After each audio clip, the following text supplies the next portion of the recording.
तुम ही बांट लो। तब राक्षस इतने मोहित हो गए मोहनी रूप को देख करके, कहने लगे नहीं हमें तो तुम्हारा विश्वास है, तुम ही बांट लो। अब तो मोहनी भगवान ने अमृत के कलश को ले लिया। अब भगवान मंद मंद मुस्कुराते हुए कहने लग रहे हैं, देखो रे भैया, ये अमृत के कलश में घड़े में ऊपर ऊपर तो पतलो अमृत है और नीचे गाढ़ो अमृत है। अब बताओ तुम गाढ़ो अमृत पियोगे पतलो पियोगे? तो राक्षस कहने लगे हम तो जो है गाढ़ो अमृत पिएंगे, पतलो क्यों पिएंगे? तो पतलो पतलो पहले मैं देवताओं को पिला दूं, और हाँ पतला पतला पहले तुम देवताओं को पिला दो। अब तो एक तरफ तो देवताओं की लाइन लगवा दी भगवान ने, एक तरफ राक्षसों की लाइन लगवा दी, और मौनी भगवान बड़े प्रेम से अमृत पिलाने लग रहे हैं, आनंद होने लग रहा है। सज्जनों, इतने विप्र चिति का पुत्र जिसका नाम था राहु, वो जान गया और मौनी के रूप में विष्णु ही आया है। तो सूर्य और चंद्रमा के बीच में आकर के देवता बनकर के बैठ गए और ओ करके अमृत पीने लगे। वैसे इतने में सूर्य चंद्रमा ने इशारा कर दिया, नाथ ये दुष्ट आ बैठो राक्षस, अब तो भगवान को चक्कर चले हो। तो अमृत तो मुख में चले गए महाराज, मिलो नहीं, एक रूप वो रह गए केतु को, राहु केतु है गए। अब तो महाराज गरुड़ जी आ गए। गरुड़ जी वह अमृत के कलश को लेकर के नासिक में चले गए। नासिक में जाकर के अमृत को गिरायो, वहां से उड़े उज्जैन में आ गए। उज्जैन में जाकर के अमृत को गिरायो, वहां से उड़े वृंदावन आ गए। वृंदावन में अमृत को गिरायो, वहां से उड़े हरिद्वार चले गए। हरिद्वार में अमृत को गिरायो, फिर इलाहाबाद में जाकर के अमृत को गिरायो। ये जगह ऐसी है, प्रधान तो 4 है। इन 4 जगह पे अब भी कुंभ का मेला लगता है। बोलिए आनंदकंद भगवान की जय हो। अब तुम्हारा देवताओं ने अमृत पिया और अमृत पीने से देवताओं को फल मिल गया, पुष्ट हो गए। अब तो अस्त्र शस्त्र उठा करके और राक्षसों को मारने लग रहे हैं, चटाचट मारने लग रहे हैं। इतने में महाराज राजा बलि को उठा करके समस्त दैत्य शुक्राचार्य जी के पास में ले गए और शुक्राचार्य जी ने उस बलि को अनेक प्रकार से पुष्ट किया, जवान बना दिया। क्योंकि शुक्राचार्य जी के पास में ऐसी विद्या थी कि आदमी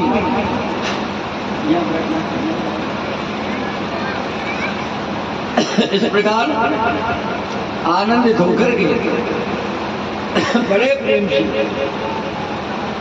आनंदित होकर के और बलि को पुष्ट किया। तब शुक्राचार्य जी ने कहा, शुक्राचार्य जी महाराज के पास में ऐसी विद्या थी, इसको कहते हैं मृत संजीवनी विद्या। आदमी मर जाए उसको जीवित करते, उसका नाम मृत संजीवनी विद्या। अब तो महाराज आनंदित होकर के उस विद्या के द्वारा बलि को पुष्ट किया और कहा ये बलि, ये देवताओं ने छल किया है, इनसे भी अपने को बदला लेना है। इधर सज्जनों आनंदित होकर के शंकर भगवान ने सुना कि त्रिलोकी के नाथ ने मोहनी रूप बनाया। तो शंकर भगवान भी चलते चलते आए और विष्णु भगवान से कहा, नाथ मैंने सुना है कि आपने मोहनी रूप बनाया, तो उस मोहनी रूप को मैं भी देखना चाहता हूँ। विष्णु भगवान कहने लगे शंकर भगवान से, देव हे देवादिदेव, वो रूप तो मैंने देवताओं की कार्य सिद्ध करने के लिए बनाया, क्या करोगे इस रूप को देख करके? और नहीं नाथ, रूप को तो मुझे भी दिखाओ।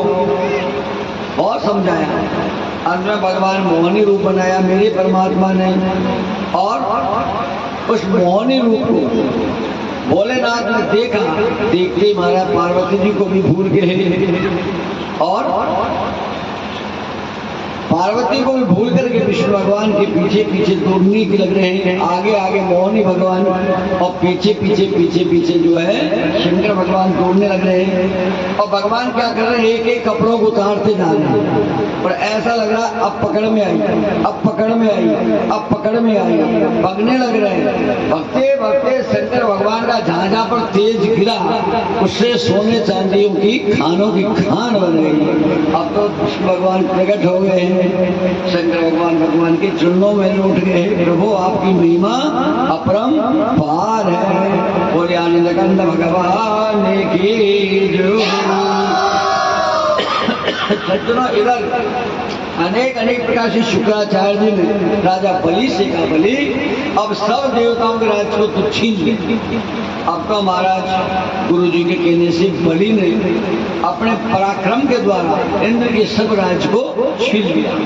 अब तो महाराज देवताओं की माँ अदिति घबरा गई और क्या विचार करने लग रही कि मेरे पुत्रों के राज्य को राक्षसों ने छीन लिया, अदिति के पुत्रों ने छीन लिया। तब महाराज अदिति अपने पति की स्तुति करने लग रही है, सेवा करने लग रही है कश्यप मुनि की। बहुत सेवा की कश्यप मुनि की। कश्यप मुनि प्रसन्न हो गए हैं और कहने के ताए लग रहे हैं, हे देवी तुमने मेरी बहुत सेवा की है, तुम्हारी जो इच्छा हो सो तुम मेरे से मांग लो। तब आनंदित होकर के अदिति कहने लगी अपने पतिदेव से, हे नाथ मेरे पुत्रों का राज्य को दिति के पुत्रों ने छीन लिया, राक्षसों ने बलि ने छीन लिया। मैं चाहती हूँ मेरे एक ऐसा पुत्र हो जो मेरे पुत्र के राज्य को दोबारा से दिला दे, ये मेरी इच्छा है। और अच्छा और हाँ। तब कश्यप जी ने कहा तुम एक व्रत को करो हो, इस व्रत का नाम है पयोव्रत। वन में जाना और जो वन के शुकर होते हैं ना, सुअर, वो मिट्टी को खोद देते हैं, उस मिट्टी को लेकर के नहीं आना और अपने शरीर पे लगा करके स्नान करना, ब्रह्मचर्य का पालन करना, पवित्र रहना, ओम नमो भगवती वासुदेवाय का जाप करना, ब्राह्मणों को खीर का भोजन कराना। इस प्रकार से व्रत को करोगी तो निश्चित ही ऐसा पुत्र होगा जो बलि को मारने वाला होगा और तुम्हारे पुत्रों को राज्य दिलाने वाला होगा। अब तो आनंदित होकर के उस व्रत को प्रारंभ किया। महाराज ब्रह्मचर्य रह करके, पवित्र रह करके उस व्रत का पालन किया। व्रत करने से आनंद हो गया। अब तो हमारा समय निकलने के तय लगा। समय निकला और समय पाकर के तो भादवा में बारस के दिन साक्षात बावन भगवान प्रकट हो गए। बोले बावन भगवान की जय हो। जब बावन भगवान ने अवतार लिया उस समय देवता पुष्पों की बरसात करने लग रहे हैं, जय जयकार होने लग रही है। भादो सुदी बारिश, श्रवण द्वादशी के नाम से प्रसिद्ध हुई बावन द्वादशी। उस दिन बावन भगवान प्रकट हुए। देवताओं ने स्तुति की बावन भगवान की। बोले बावन भगवान की।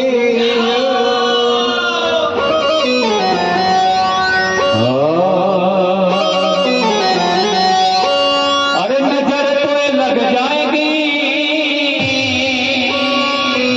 वो नजर तो लग जाएगी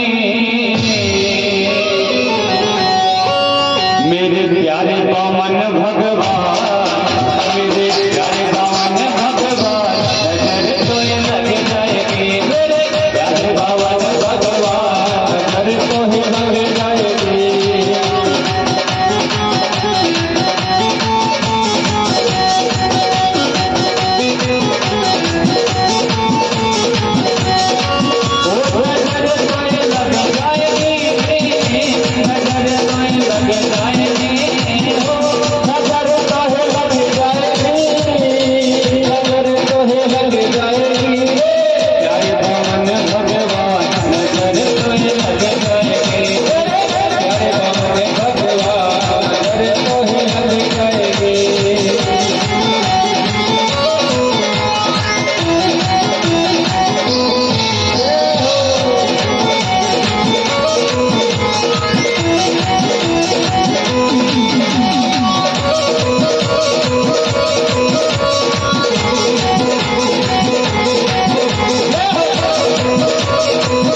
दे दिया बावन भगवान को, माता ने कोपिन दे दी, जगतपति ने उनके हाथ में छत्ता दे दिया, सप्त ऋषियों ने कुशा का आसन दे दिया, सरस्वती माता ने एक माला दे दी। अब तो आनंदित होकर के बावन भगवान ने सुना कि राजा बलि भृगु कच्छ में एक यज्ञ करने लग रहा है, वही बलि यज्ञ करने लग रहा है। अब तो हमारा आनंदित होकर के बामन भगवान राजा बलि के यहाँ चले हैं, हाथ में महाराज डंडा ले रखा है, छत्र छत्ता ले रखा है, आनंदित होकर के और बामन भगवान राजा बलि के यहाँ पहुंचे। राजा बलि यज्ञ करने लग रहा है, आहा बड़ा सुंदर यज्ञ कर रहा है। अब तुम्हारा आनंदित होकर के बावन भगवान पहुंचे, ऐसा लग रहा है जैसे साक्षात सूर्य नारायण भगवान चलते हुए आ रहे हैं, इतना सुंदर, कितना सुंदर रूप है भगवान का, बावन भगवान का। अब तो महाराज बावन भगवान को देख करके और राजा बलि कहने लगा, आओ महाराज आओ, भले आए आप, मैं एक यज्ञ करने लग रहा हूँ, हे नाथ आप विराजो और आपकी जो इच्छा हो जो मेरे से मांग लो। अब तो बावन भगवान कहने लगे हैं, हे राजन बलि तुम क्यों नहीं दान करोगे? तुम्हारे बाबा बेरोचन वो बड़े दानी थे पहले, उनके तो आप पुत्र हो। राजा बलि हाथ जोड़ के कहने लगा, तुम्हारी इच्छा से मांग लो। तब बावन भगवान कहने लगे, हे राजन हमें ज्यादा इच्छा नहीं है, अगर देना ही चाहता हो तो 3 डग भूमि हमको दे दो, बस 3 डग भूमि ही चाहिए। इतने में महाराज शुक्राचार्य जान गए हैं, ओहो कि ये ब्राह्मण बनकर के विष्णु ही आया है और कोई हो ही नहीं सकता, ये तो विष्णु है, ब्राह्मण बनकर के मांगने के लिए आए हैं। तब शुक्राचार्य जी कहने के कहने लग रहे हैं, राजन इनको कुछ भी मत देना, ये तो साक्षात विष्णु है और तुम्हें छलने के लिए ही आए हैं। तब राजा बलि कहने के कहने लगा, गुरुजी अब मैंने कहा है देने के लिए तो मैं तो दान अवश्य ही करूंगा। आनंदित होकर के कहने लग रहे हैं, देखो आपकी इच्छा हो जो मांग लो। बोला मुझे तो 3 डग भूमि चाहिए, क्या करेंगे हम? बस भजन करने के लिए इतनी सी जगह चाहिए। शुक्राचार्य जी के लग रहे, राजा बलि ये 3 डग में, एक में पृथ्वी को एक में आकाश को नाप लेंगे, तीसरा खाना पाएगा तो ये साक्षात विष्णु है। तब राजा बलि के लगा, नहीं महाराज मैंने अब देने का संकल्प कर दिया, मन का संकल्प कर दिया और नहीं दूंगा तो पाप का भागी बनूंगा, तो मैं तो दूंगा। तब शुक्राचार्य जी कहने लग रहे हैं, राजन मैं दान करने के लिए मना नहीं कर रहा, लेकिन 3 डग में ही सबको नाप लेंगे और तुझे नरक में भेज देंगे, पाताल लोक में भेज देंगे। पैसे को आनंदित होकर के 5 जगह लगाना चाहिए। जैसे महाराज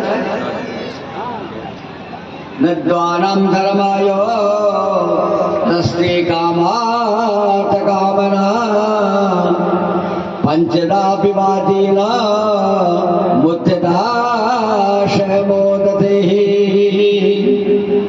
शुक्राचार्य जी ज्ञान दे रहे हैं, हे राजन पैसे को 5 जगह लगाना चाहिए। जैसे किसी ने 100 रुपए पैदा किए तो 20 रुपए तो अपने बचा करके रखे पहले और 20 रुपए धर्म में लगा दिया,